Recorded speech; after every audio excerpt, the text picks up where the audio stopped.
Everybody, I'm back, just like I promised I would be. Back, talk more NFL. Back to just give my football takes, man. This is gonna be a more, relaxed live. Um, I kind of just wanna, just sit back and chill on this live. I don't want to be so rigid with this live, but a lot of news in the NFL today, man. First of all, before I even start, man, I want to thank everybody that's enter into the chat, enter into the live, man, to listen to me talk about football. A passion, something that I love. But yeah, I just want to, first and foremost, take the opportunity to just, say how much I appreciate everybody, coming into the live. But again, big news out of the NFL today. After that very crushing defeat, by the Houston Texans, major upheaval has happened where Coach Mike Tomlin has decided to step away from football. And it's so ironic because last week I was just on live again, talking about how good and how motivational Mike Tomlin is. And then, after this playoff loss, he ends up stepping away from the team. Now, he didn't get fired. Now, I want people to remember this. He didn't get fired. He stepped away. It's the difference, right? He went out on his own terms. And so let me get this poll up. See if I can put this poll up, man. It was saying that you can't put the polls up until after, you start the live. So I'm trying to, use a little bit more of these creator tools and trying to get them going. But it don't look like it's cooperating with me. Hold on. Let me see. Where's the polls? Like, why can't I get the poll to come up? I had poll for y'all, man. I had something that said, do you guys feel that Mike Tomlin should have been fired? And if I can't get the poll up, then y'all just comment in the chat. Do y'all feel that it was time for Mike Tomlin to go? And I read a very interesting article on ProFootballFocus.com. It kind of chronicled like his entire time, as the coach. Who is this 210 Crawford? I think that's my boy, my young cousin Jackson. If y'all on this live, go follow Jackson. He's going to be one of the next top quarterbacks coming out of Texas, man. Just made Jackson Justice. That's what I said. Did I say Jackson or Justice? I meant Justice. I'm sorry. Justice. I thought that's what I just said. Justice, but Justice. Go follow him. He's going to be one of the top quarterbacks to come out of the state of Texas in the next, I say decade. So be on the lookout for him. But Justice says that he doesn't think Mike Tomlin should have been fired. So I read an interesting article that basically, like I said, basically just kind of chronicled, what his tenure was about pretty much. Towards the end, obviously when he first got there, he was one of the first. I think he was the youngest coach that they had ever had at that time when he was hired. And then, he ended up being the coach for the next 19 seasons. But, he won 193 games. That's including playoffs, almost 200 wins with 12 playoff berths. And then he won Super Bowl. Then he won a Super Bowl. I can't remember what number it is, but I know he won a Super Bowl. And, he's had some really good teams. It's just towards the end of this tenure, we're seeing a trend in the league right now. We're seeing a trend where young hotshot offensive coordinators former offensive coordinators. I'll say young innovators is what I should have said. I shouldn't say coordinators, but we're seeing young hotshot offensive innovators, be at the forefront of all of the coaching searches. Look at Mike McDaniel when he was hired, right? Now you look at, obviously, Sean McVay when he was hired. You look at Ben Johnson. You look at Liam Cohen. You look at, Kevin O'Connell when he was hired. Like, all of these young hotshot offensive minds are at the forefront of the league right now. And ultimately what I think the downfall of Mike Tomlin was, even though he's never had a losing season, right? And people are going to keep coming back to that and keep harping on that. But the Steelers, if you realize, is a historically, great franchise, right? Not only are they a historically great franchise, they're a historically great franchise that has traditionally won. So going 10-7, 9-7, 8-9, whatever, the mediocre record is that you want to insert into that, whatever that record is, that's not good enough in Pittsburgh. They have almost the biggest fan base in the NFL, maybe rivaling the Raiders and Cowboys, but the Pittsburgh has a huge fan base. And as a result, 10-7, 9-8, these records won't get it done in Pittsburgh. You know, and again, where Tomlin fell short was he decided, that he was going to stick to his dinosaur philosophies. And I said that on my last live, and I said that on the clip I just posted.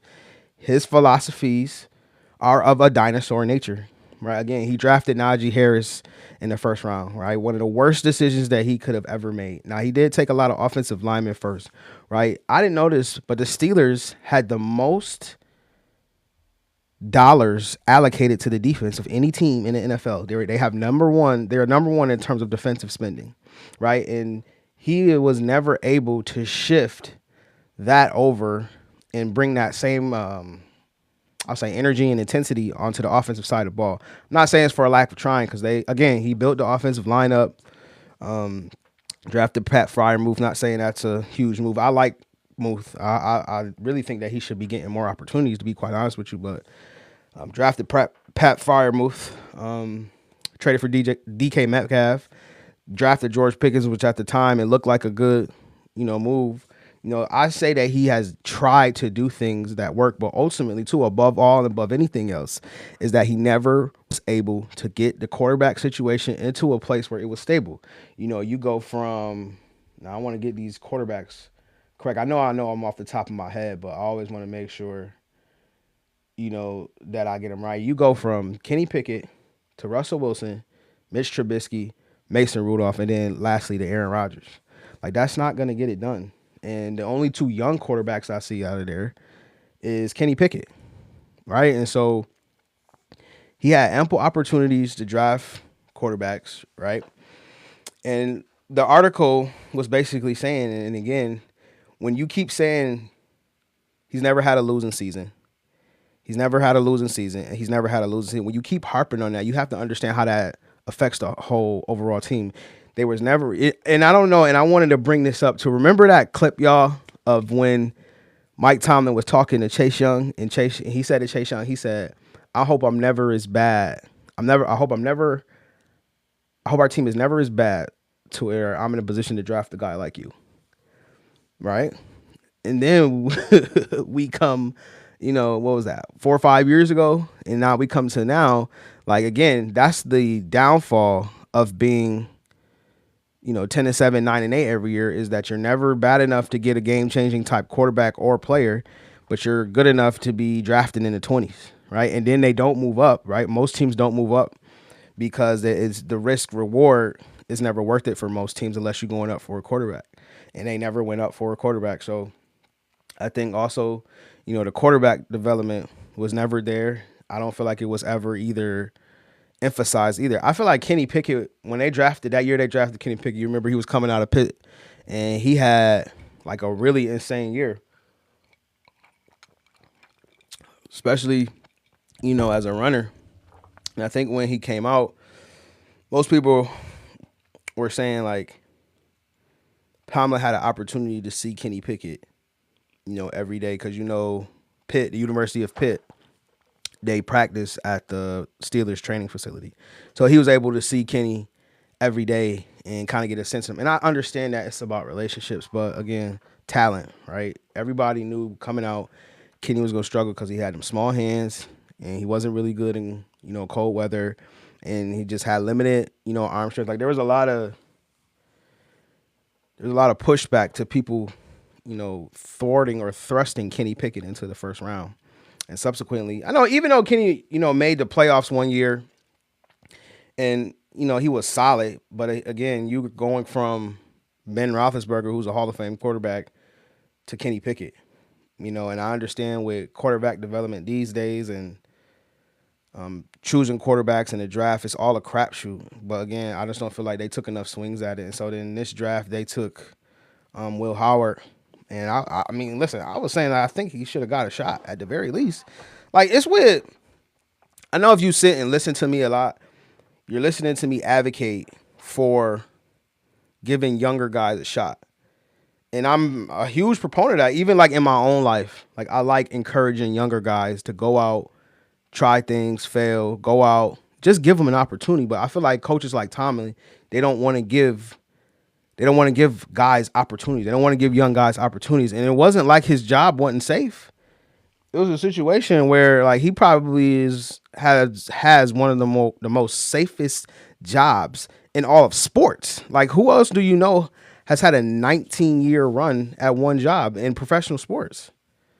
I can't think of anybody, right off the top of my head right now, but the defense for the Steelers too was always, top notch. But again, it's about the entire team. Specifically in this day and age, it's about the offense. And he went from Arthur Smith. Well, Arthur Smith is currently the offensive coordinator. But Arthur Smith, and before Arthur Smith, he had the one dude that they were just killing. What was his name? The offensive coordinator for the Steelers. I can't remember his name. Hold on, I'm gonna Google it. We on live. It's not like I'm chilling before, so I'm gonna go. And they were destroying him. OC in Pittsburgh before Arthur Smith. Who was it?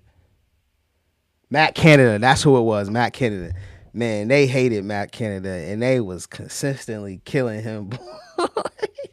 They was consistently killing Matt Canada, boy. And Tomlin would not get rid of that guy.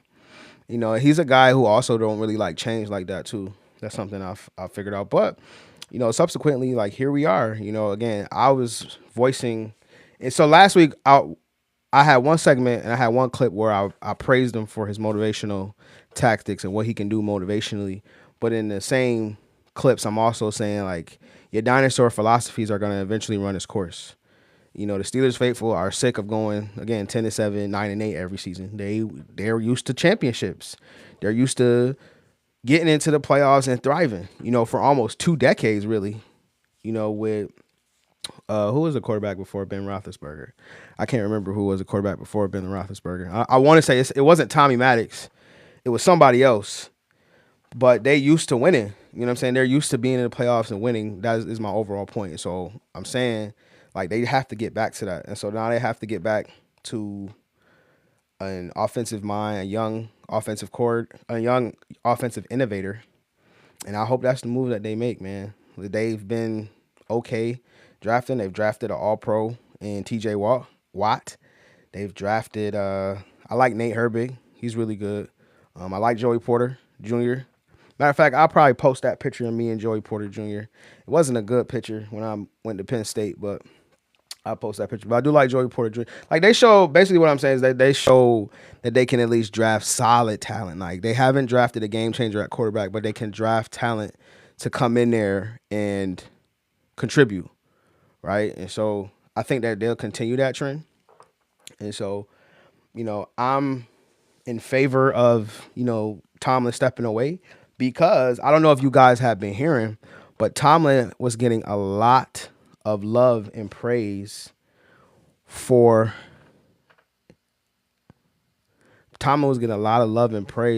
being a candidate to, transition into television. And I think that there's some actual plausibility there just because with the streamers now competing with regular television to get talent and to have an engaging broadcast for everyone, like the more coaches that are polarizing and the more coaches that are popular, right, they're going to throw a lot of money at because they can, right? So, for example, I would not be surprised. Yo, you're so funny. I would not be surprised if Amazon throws a bunch of money at Mike Tomlin.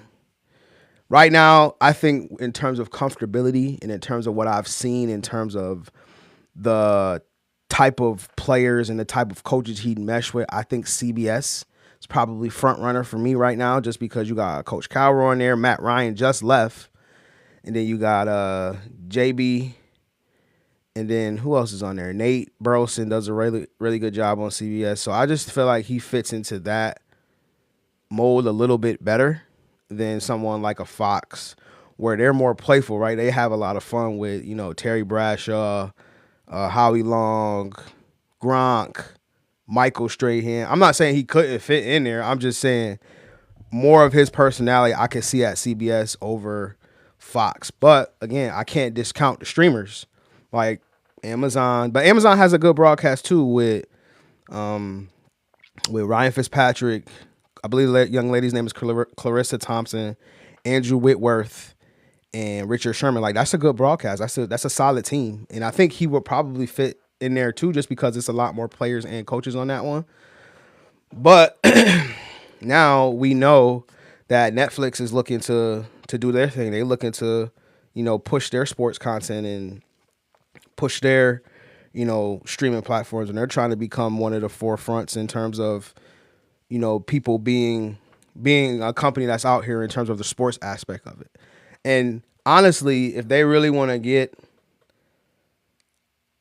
a personality who can rival that of a Troy Aikman, who can rival that of a Greg Olsen, who is really good, who can rival that of a Tony Romo. They're kind of transitioning away from Tony Romo, right? But who can rival? I know a lot of people hate him, but Chris Collinsworth, he's still really good on this thing, man. Chris Collinsworth been doing this thing for, I believe, like 2 or 3 decades, man, and he still. I understand everybody says stuff about, the Mahomes glaze and all that, but he still knows his ball. He still has the advanced analytics, and he still has his post. He still has the pulse of what coaches are doing, and is able to articulate that to the audience, and that's something that I appreciate.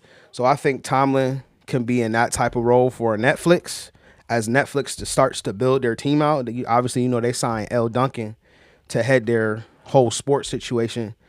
So I was on record in saying that not only should they sign L. Duncan, and I hope they're looking to go after Mike Tomlin, but they also need to go after Dan Orlovsky. The business of sports is one of the topics I'm really passionate about.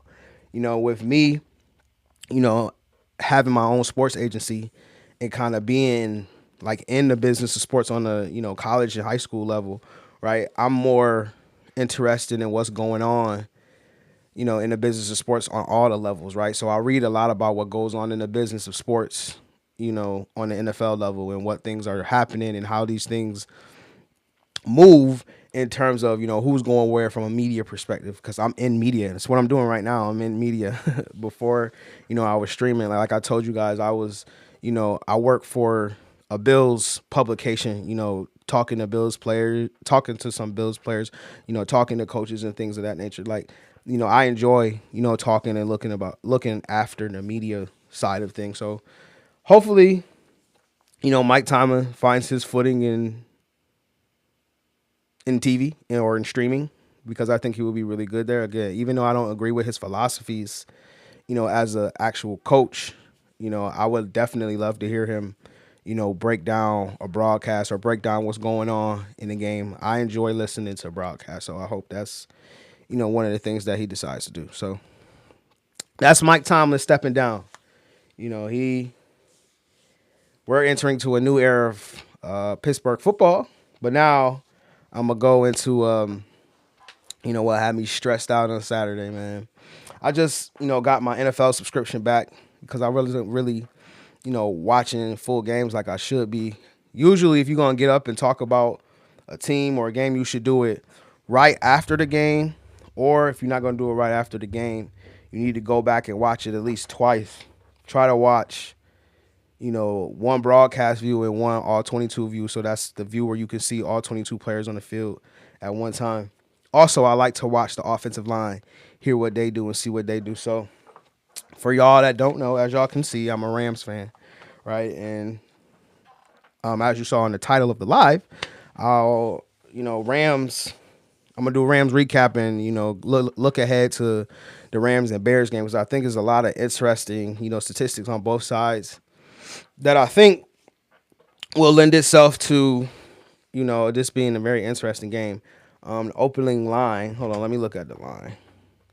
I want to see if it changed, but I think we were 1.5 point favorites. That's per DraftKings. I'm trying to get a. I wouldn't mind having a DraftKings deal. I want to make my content interesting enough though to where they'd pick me up. But let's see. So yeah, so now we're a 3.5 point favorite. So the Rams open up as a 3.5 point favorite against the Bears. And so, like I said, I rewatched the Rams game against Carolina. First of all, before I, even go into the Rams side of things, I want to talk about Carolina. First of all, give Carolina all credit on that. They really gave us a run for our money. Like I said, I was sweating bullets, man, because these dudes was really. I felt like we let a lot of opportunities slip away, right? Especially in the crucial 8, right? We had a muff punt, and then we had a missed opportunity for points, or we had a missed opportunity for touchdowns, and then we had a missed opportunity, for another touchdown towards the end of the game, when Puka dropped that touchdown going up the sideline, right? So, but I want to give credit to the Panthers. I was telling people going into that game all week that we should not have been a 10-point favorite. I don't know where that came from. If you saw what we did to them the first game, like they turned us over. That's first of all, and then they ran the ball down our throats. Things that the Rams are not necessarily good at. Obviously, we don't turn the ball over like that. Per PFF, we're the highest graded offensive team in the league for the duration of the year. But I gave respect to Carolina because I'm like, Carolina has a solid defense, as you saw, and their offense started coming together, at the end of the year. And so in this game, you saw that, man. I think a lot of what gave us fits is, first of all, I see Bryce Young coming into his own. Now, one of the things I want to say is that I don't mind being wrong. And I have been on camera saying that Bryce Young is going to fail, right? But I'm glad I'm wrong because he has gotten better every year from his rookie year to when he was benched for Andy Dalton to now in the playoffs where he's making the same type of plays that he was making at Bama, he was making in this playoff game. And what really gave us fits is him being able to buy time in the pocket and then make throws downfield. The Panthers also do not get enough credit for how good their offensive line is. I believe it was Ike Ekwonu went out really early with a knee injury. And that kind of, it didn't really damage their place because they still was able to move the ball on the ground on us. But for all intents and purposes, he is their best offensive lineman, and they were still able to move the ball. But, when you lose your best offensive lineman, it's still somewhat of a challenge. But I would say even with that, Bryce was still able to buy time in the pocket. He was still able to make throws down the field. I think the broadcast, Greg Olsen, was talking about how much Bryce was not throwing the ball down the field and why that was an area of his game that he would hope he improved because we've seen that at Alabama, him be able to push the ball down the field. And then it happens to be the one game against us that they're just pushing the ball down the field nonstop.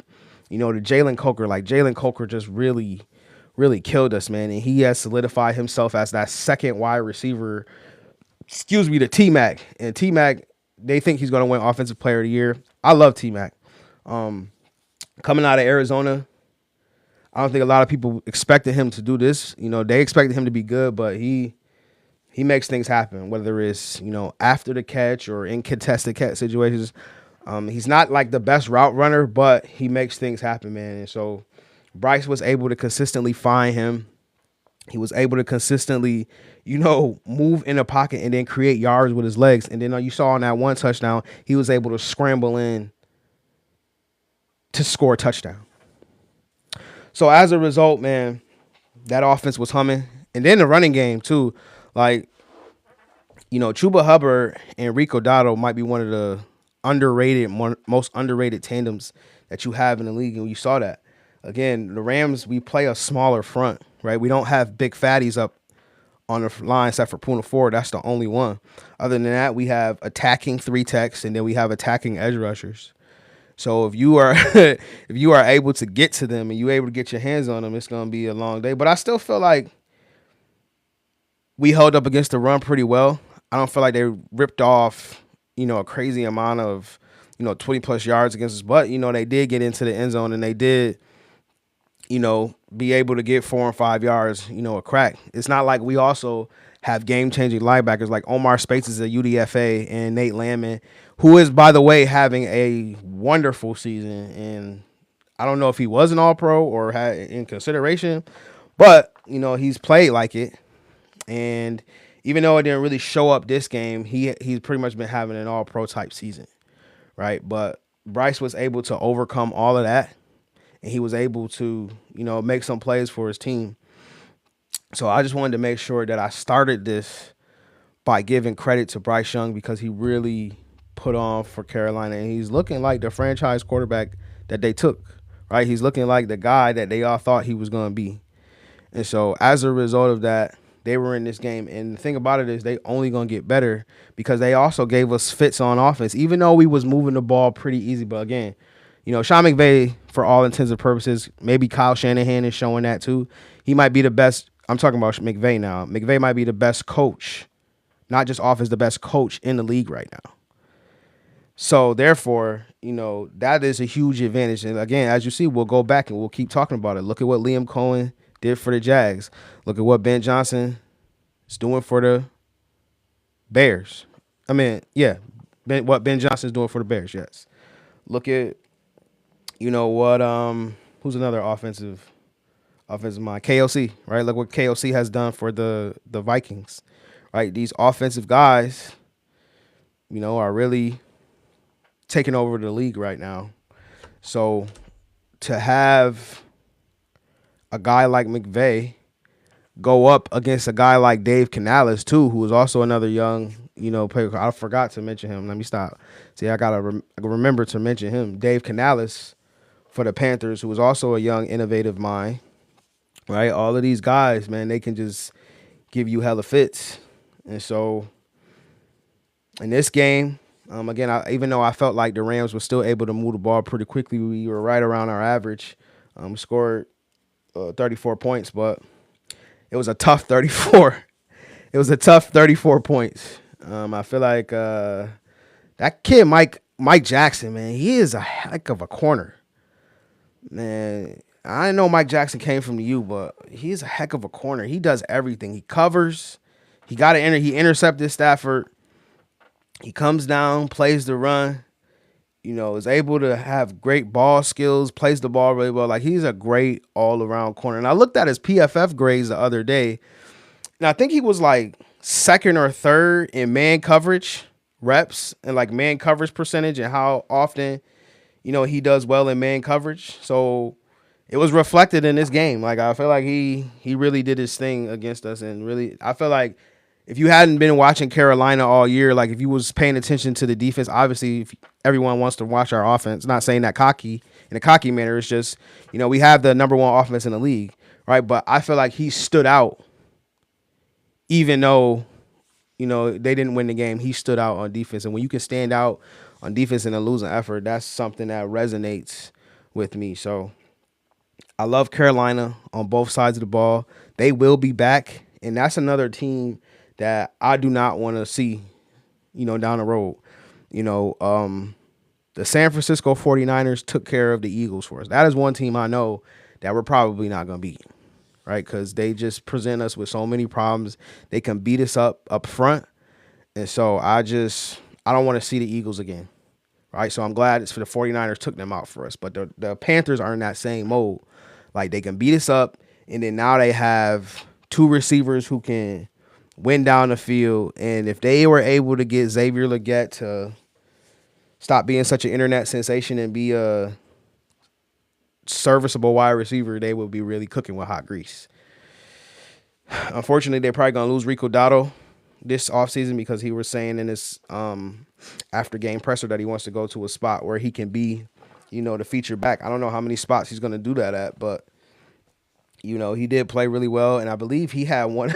I believe Rico Dotto had one of the top performances. I think he rushed for over like 200 yards, but he had one of the top performances in the entire history of the NFL.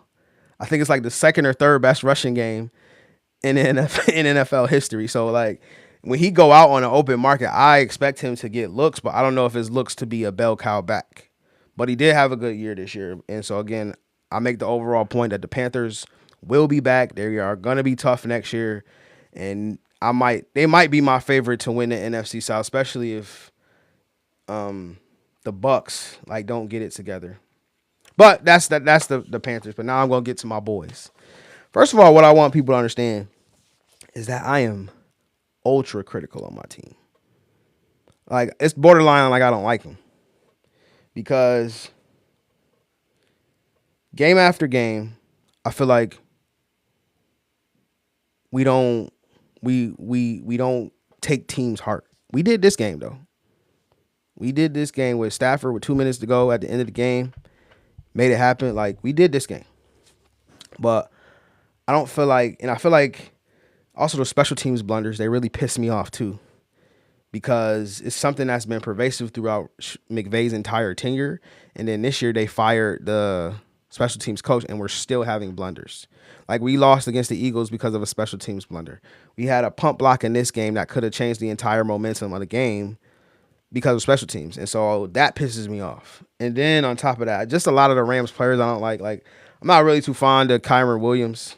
Not really too fond of Blake Corum, even though I did like him coming out. You know, they just have a lot of players that I don't really mess with like that. But it's my team, so I'm going to support and rock with them. However, I do love Stafford. Stafford is a top 5 quarterback in history. He's probably the most disrespected quarterback ever in terms of what he started his career with and what he has, been progressed to now to where he's a Super Bowl winning quarterback and winning consistently 12 games, every year. I feel like his entire career he's had to battle. But get into this game, again, I think Stafford, show why he's probably going to win the MVP this year. In terms of that, again, that last 2-minute drive, sitting there, operating it to perfection, and then, scoring that touchdown with Kobe Parkinson's, at the end of the game. Puka Nacua does what Puka Nacua does, even though he dropped that doggone touchdown.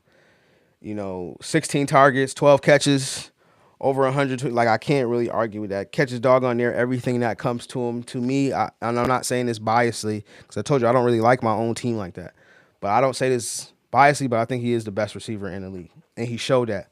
When you look at what McVay does with Puka in terms of being able to move him around the formations, one snap he can be out wide. Another snap this game, he was lined up in line to block. And then on the first touchdown of the game, he was lined up at running back. They got him on a safety, and he runs right up the seam, for a touchdown. Just that type of versatility that he's able to have and able to do and able to execute, as a wide receiver, 5th-round pick from BYU, like that's amazing, man. And he makes the game easier on this entire offense. Then you have, Devontae Adams, who, kind of came up big for us. And he started off, not really in the game, but he kept his head in the game, caught some crucial passes for, especially on that last drive. I think he caught like 3 or 4 passes. And this is where, like, in this game, and we're going to see it in the Bears game, but in this game, this is exactly what the Rams were lacking last year, right? I was saying, if the Rams had a wide receiver who can just win against one-on-one coverage, I think we would have beat the Eagles. But we didn't have that. From what I remember, somebody in the chat correct me if I'm wrong, but from what I remember, we had DeMarcus Robinson as our number 1 receiver. And I'm not saying DeMarcus Robinson is a bad receiver because he did his thing for San Francisco last Sunday. And again, looking like a number 1 wide receiver, right? But I personally, last year, I didn't want to rely on DeMarcus Robinson. I wanted to rely on a guy like Devontae Adams. And when we got Devontae Adams, I said it was the best move of the offseason, and that move is paying off, right? He led the NFL in touchdowns this year, right? Now, on that last drive for Carolina, that's when McVay finally had, like, fully adjusted, right? And he had 3 passes in a row he threw to Devontae. He dropped 1, but they were like all first downs, right? Then Puka caught 1. Then that's when Stafford ultimately, had the touchdown up the sideline to Parkinson's. Right, those are the areas where I love a Devontae Adams. And so in this next game that we're gonna have against the Bears, we are really gonna get an opportunity to see where our money is gonna come in handy in terms of him being able to win on one-on-one coverages, in terms of him being able to win on these slant routes. Because against the Bears, just to get into that just a tad bit, what I think there's going to happen against the Bears, if you know anything about the Rams, they use 13 personnel more than any team in the league. And it's been working for them for the duration of the season. This game, I don't feel like we really ran the ball as well as we used to running the ball. But I think against the Bears, we're going to run the ball way more. The Bears do not have a great defense, especially pass defense. But I think because of the cold weather and because people are not giving the Rams really much of a chance because they don't think the Rams can play in cold weather, the Rams are actually built to play in cold weather. Even though the offensive line to me isn't the best, right? They found their left tackle, right? Alaric Jackson has been great. He was our highest graded offensive lineman. Warren McClendon, who came from Georgia, he didn't have the best game. He gave up, I believe, 5 pressures. But for the duration of the season, he's been good. We need to get that other guard situation together, and then I need Steve Avila to get more. Push on rundowns. Like I need that. But Coleman Shelton actually ended up as our highest graded offensive lineman. Not Alaric Jackson. It was Warren. It was the center, Coleman Shelton. So I just think going into the Bears game, I think we need to run the ball more, utilize that 13 personnel, utilize Devontae Adams, ability to win one-on-one coverage because they're gonna, definitely key in on Puka Nacua. But again, that's where McVay comes in because he's a master at moving him around, so much so to where you just really don't know where he's going to be from a snap-to-snap basis. And I hope they use that formation of him being in the backfield. I hope they use that way more. I didn't see a lot of screens this game. If you know, Rams executed a lot of screens. They had the screen to Puka Nacua. I believe that was a touchdown. And then they had the screen to Kobe Parkinson. It was a solid screen. It was a good screenplay. But those are the only two that I can remember off the top of my head. But I think ultimately what really won this game is we made less mistakes than the Panthers did. I mean, the Panthers had Bryce shot an interception. And then there was another down. There's another possession where Bryce had threw a swing pass to Chuba Hubbard and he dropped it. Right? Those are like the little plays that as a young team you're going to have to make to beat a team like the Rams. And then I feel like on the other side, like the Rams really didn't capitalize on all of the opportunities that they really could have. Obviously, the Puka drop touchdown. Didn't really capitalize on the punt, the muff punt that the Panthers had. And then, going forward, like I said, our defense was just really struggling with their offense because they have so many dimensions to it. It wasn't really until like the last drive we really dominated. And so that's where, I'm bringing up the Rams defense and where a guy like Jerry Verse came into play, a guy like Josiah Stewart from Michigan who came to play, a Braden Fisk who came to play, even though Puna Ford also had a sack in this game. Like, that's where having a standout defensive line matters so much more. And the coverage may have looked just a little bit worse than I actually thought it did. But I feel like that last drive really, solidified why you go and you build from the front to the back of your defense. And, ultimately we escaped with a win. But it had me stressed out for sure. Like I truly thought we was gonna win because I did not see our defense. We wasn't getting to Bryce, and when we was getting to Bryce, he was wheeling and dealing out of the pocket and then making deep throws down the field. But again, Stafford is such a savvy vet. We have savvy vets all over this team, and we ultimately prevailed with the win because we just made more plays and less mistakes. And usually and sometimes in the playoffs, that's what it comes down to, making less mistakes than the other team. So going and progressing to the next game, right? We're going into the Bears, right? And that will be a tough test for us because if we play defense like anything of what we played against Carolina, we is not going to win the game.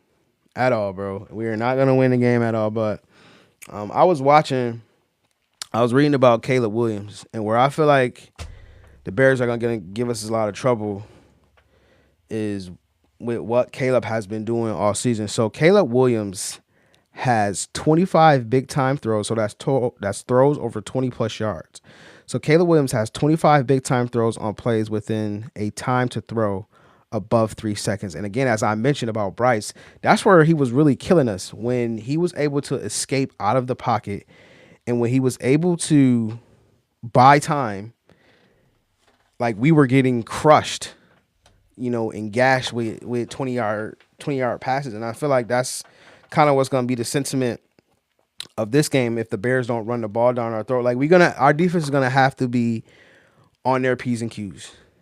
There's probably, if we're doing the over under, let me see what the over under is on DraftKings lines. Over under, let me see. Over under for the game is 48. I was gonna say 50, but that's about where it's at. Over under 50, I'm gonna take over 50. I think there's gonna be a lot of points scored in this game.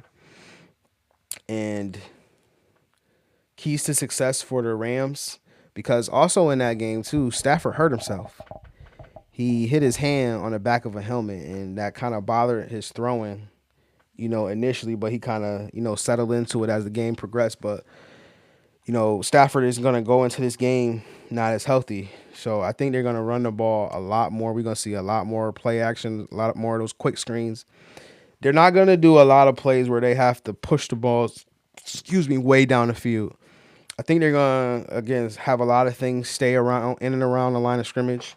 Use Devontae Adams. Like, this is going to be a Devontae Adams game. I think they're going to, just utilize that quick game a lot, and Devontae is going to be ready for it. I mean, Puka can do it too. Puka can do everything, but you need another guy. And so the Bears have one of the worst pass coverage units in the league. I believe they finished, as the 28th best per PFF coverage grades. They were the 28th worst pass defense this last year, and so I think that's an area that the Rams can take advantage of. But on the other side, again, I really believe that Caleb Williams is gonna have an outstanding game. He's gonna make 2 or 3 throws that's just gonna wow us all. And like I said, the Bears have one of the more well-balanced offense between also running the ball with Kyle Monangai and DeAndre Swift. Like, their offensive line is really solid. So as far as the Rams being a, what did I say, 3.5-point favorite? Yeah, 4-point favorite. I don't hate the line, but I think it's gonna be more closer to like 1 or 2 points.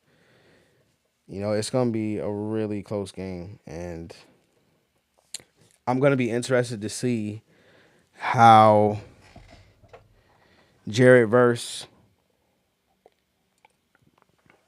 and Byron Young get to Caleb Williams, and if they can finish at the quarterback, because that's going to be our biggest issue. Because our DBs are not like top-notch DBs. Even though we have Quentin Lake, and he made a play on the 4th down. And that was another difference in the game too that I want to make sure that I mention. The Panthers have been going for 4th downs all year. I think they were top 3 in 4th downs, going for it on 4th down and converting. And that's one of the reasons why, they're in the spot that they're in, because Dave Canales is very aggressive. And I think Ben Johnson is going to do the same thing, because I don't think it's a situation where our defense can stop them consistently. So, listen, it's going to be a test for us. We're going to have to go into Soldier Field, and we're going to have to win. I believe the last time we played the Bears, it wasn't pretty. I believe it was on Sunday night. No, it was on Monday night. So McVay has played the Bears, I believe, twice in his career. Once on Sunday night, and another, Sunday night we got ran out of the building. I remember that, because that's when McVay started. They put that moment in time of when McVay had to switch his offense, because Vic Fangio was the defensive coordinator for the Bears at the time. and like all of the emotions and stuff. Like he really just had answers for everything that McVay was doing, and so that's when McVay kind of had to switch up what he was doing. So we lost to the Bears that time, and then we played the Bears again on um on Monday night. And this is when we had Jalen Ramsey. And I remember everybody plays that famous clip of Jalen Ramsey getting killed by Darnell Mooney, but Darnell Mooney not actually getting the ball. So that's the time. I think we won that game, though, against the Bears. So now this is going to be the third time, I believe, in McVay's career that he's going to play the Bears. And it's a drastically different team. Caleb Williams has completely changed the outlook and dynamic of the team. Obviously, so has Ben Johnson. And again, with their ability to run the ball, with their ability to just be balanced and keep our defense off kilter, I think it's going to be such a close game. However, I am going to take my Rams, though. I'm going to take my Rams. I'm going to say the score is going to be 38-35 Rams. It's going to be a plus 30 game. So if you watching this, and y'all, for the bettors out there, again, I'm looking at DraftKings line. All right, I'm looking at DraftKings bets. I'm going to go, right now, the over-under is 48.5, so I'm going over on that. As far as them covering that 3.5, I'm going to take the minus 3.5 for the Rams. I believe they will cover that. So let's see what props they have.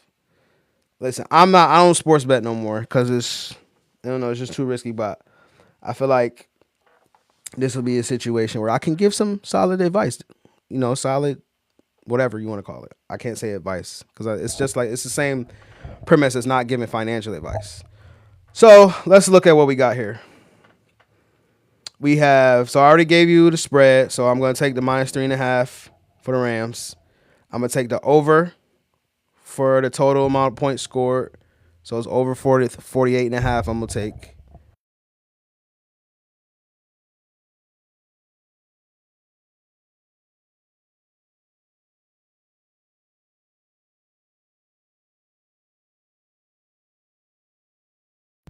I'm sorry. If I'm saying that it's going to be a Devontae Adams game, I'm going to go with Devontae Adams as an anytime touchdown scorer. I'm also going to pound a Kyron Williams anytime touchdown scorer. Colston Loveland went crazy last night. Colston Loveland is next up in terms of tight ends. So if we're looking for the next great tight end out of Michigan, it's going to be Colston Loveland. And watching that game last week against Green Bay, when Caleb was looking for a first down, Colston Loveland was getting, especially on those corner routes. He was destroying Green Bay on those corner routes, man. So I like Colston Loveland for an anytime touchdown scorer. We do not do well with tight ends. So pound him for a touchdown. And Manungai will get a touchdown. I think if you go with at least two of those that I just named, I think you'll be good. Let's see. Stafford has a over-under for 278 passing yards. I'm going to go under. That's kind of tough, but I'm going to go under. I'm going to go under on that one. I say Stafford is not getting 3+ touchdowns. He's not getting 3+ touchdowns, so I would not take that prop. Maybe 2, but I think it's going to be a running game. I think we're going to run the ball. So that's what I would do. And those are some of the betting props that I like. I don't usually do. I'm not trying to get into betting content. I just feel like I have a good grasp upon what is going to happen with the game. So I think as a result of that, I'm able to better kind of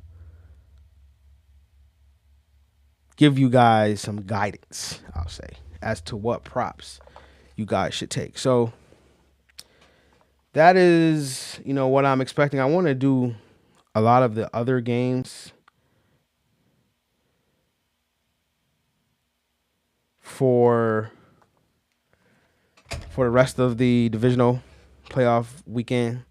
Again, thank you for everybody in the chat that came and just again sat and heard me talk about football.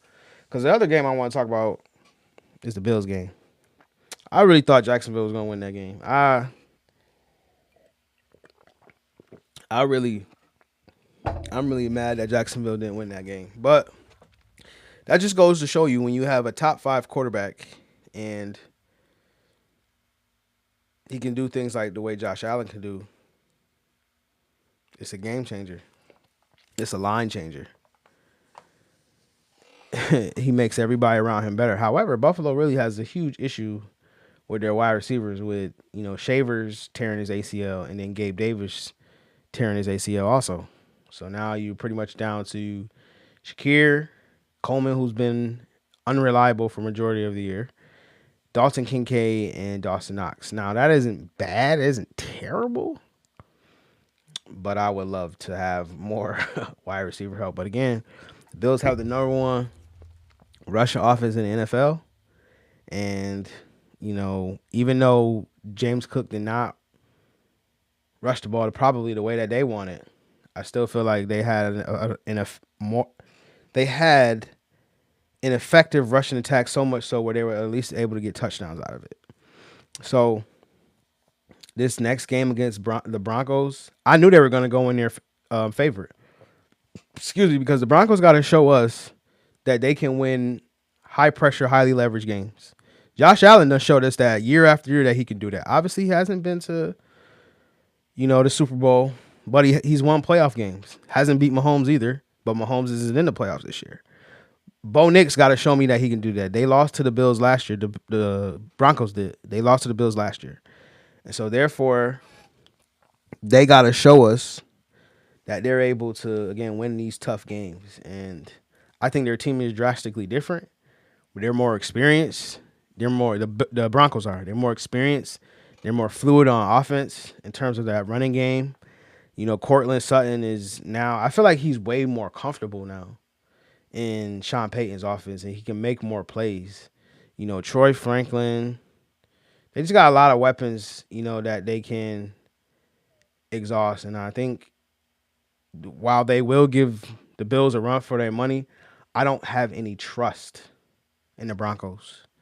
That defense is scary. Let's not get it twisted.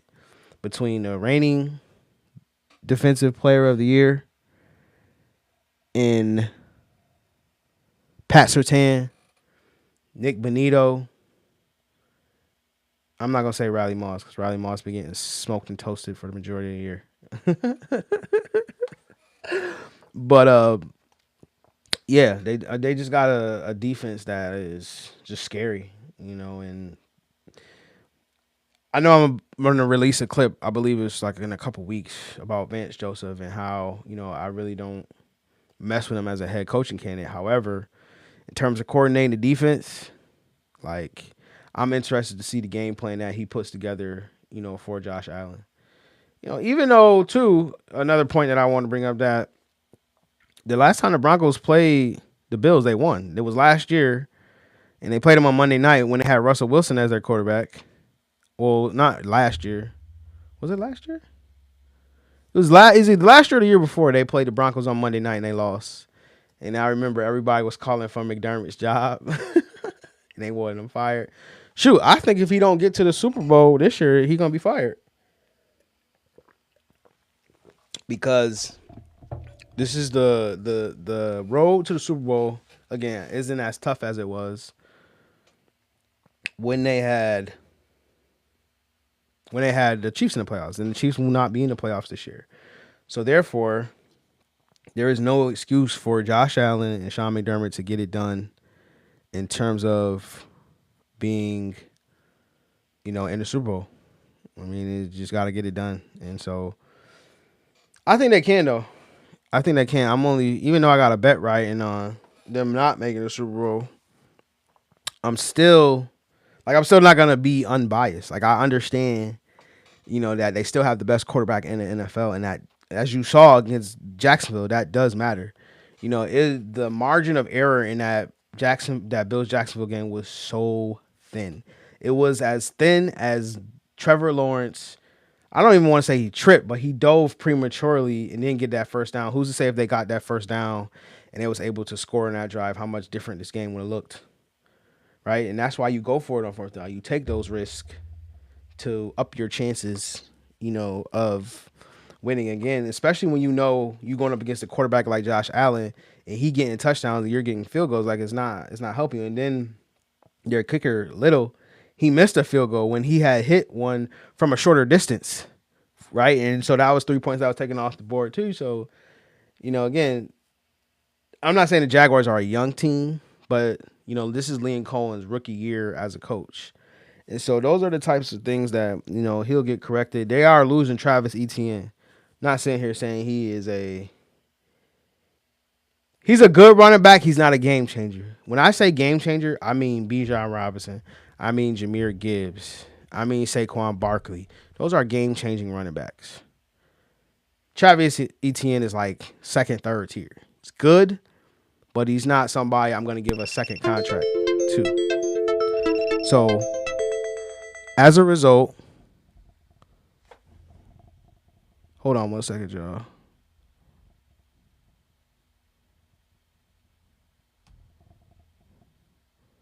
So, as a result, I just think, I don't see the Jaguars offering Travis Etienne a second contract. But again, he does have a great relationship with Trevor Lawrence. Obviously, they played together at Clemson for the duration of their entire college career. This is before the transfer portal was like really popping.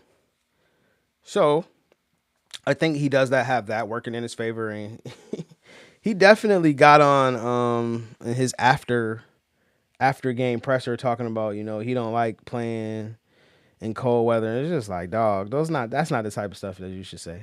Even if you do feel that way, let it just be reflected in the teams that you're looking at. Don't actually say that, because now it's like all the cold weather teams not gonna look at you. And what if the Steelers are looking at you? What if the Eagles are looking at him? Like, he would be really good with Saquon Barkley. Like, he isn't he is I would love him better as a number two back. Like, him and Saquon Barkley, I would love that backfield. Right? But I wouldn't pay him top dollar. But if he came over, I would say, oh man, like, he adds a dimension to this offense, and he adds, some juice and some pop to the offense. I would love it if he went to the Eagles. Now I'm sitting here talking myself into it. Shoot, I wouldn't mind him being at the Rams, but we got two young backs, so I don't think there's a room for him.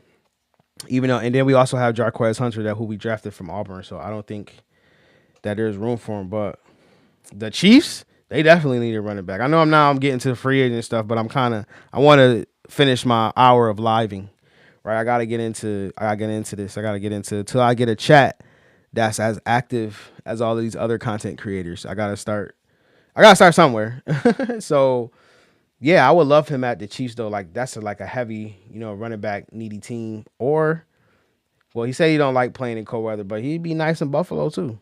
I wouldn't mind them spending a couple dollars to get a back like Travis Etienne. And I remember coming out, the Bills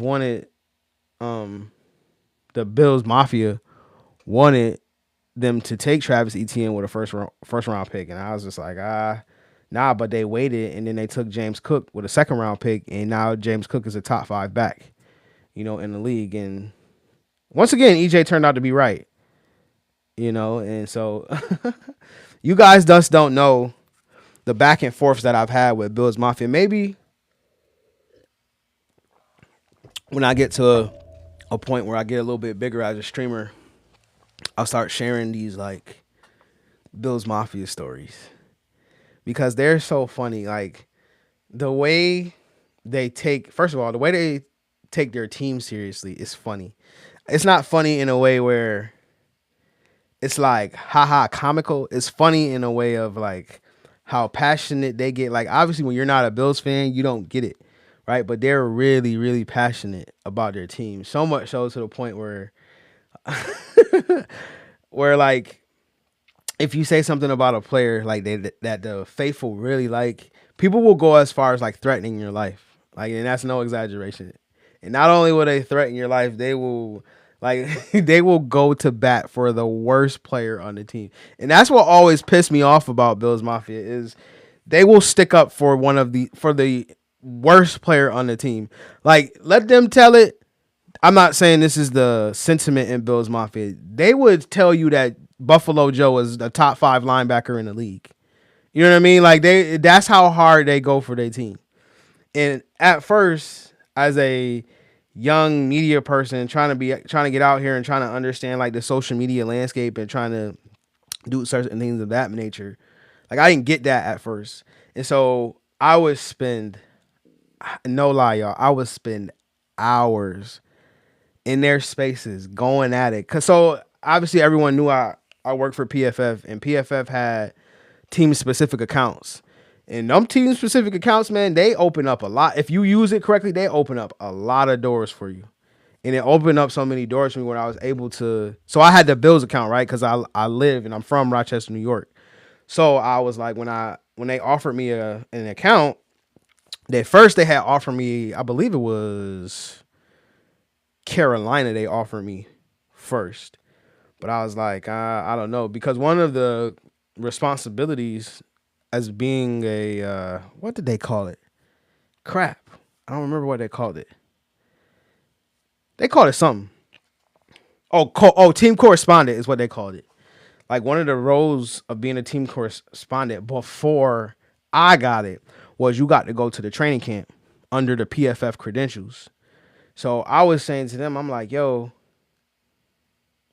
I'm not in Carolina, but I'm in Rochester, New York, and the Bills come down to Rochester for training camp every year. I think that would be a better fit.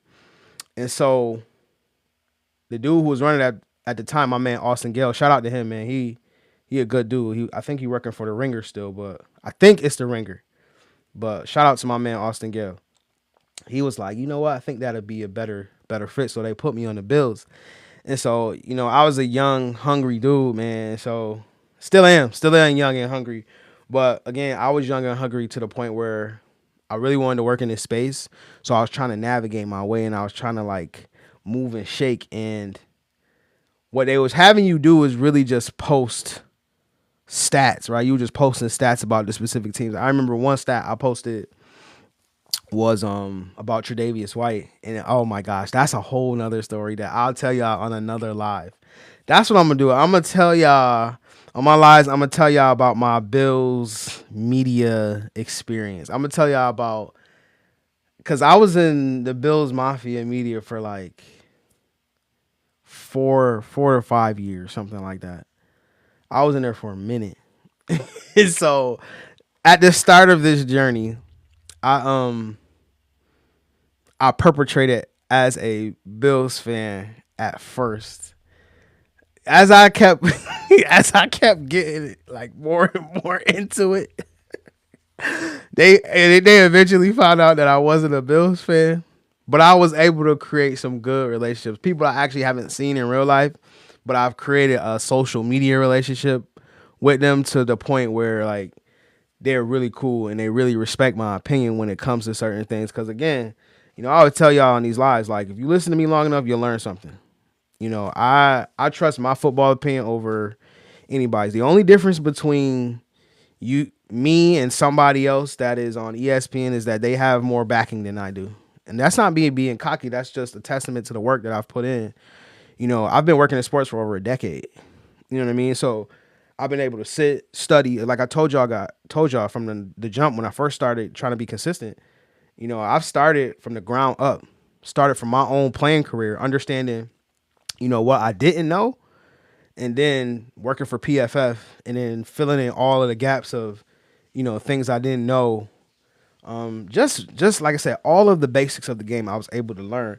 Then I was able to stay in it so long where I was starting to learn, schematics, reading books and things of that. Like I've put in a lot of work behind the scenes. Like I'm just not up here just talking for my pleasure. I am, but I genuinely love it and I genuinely study the game.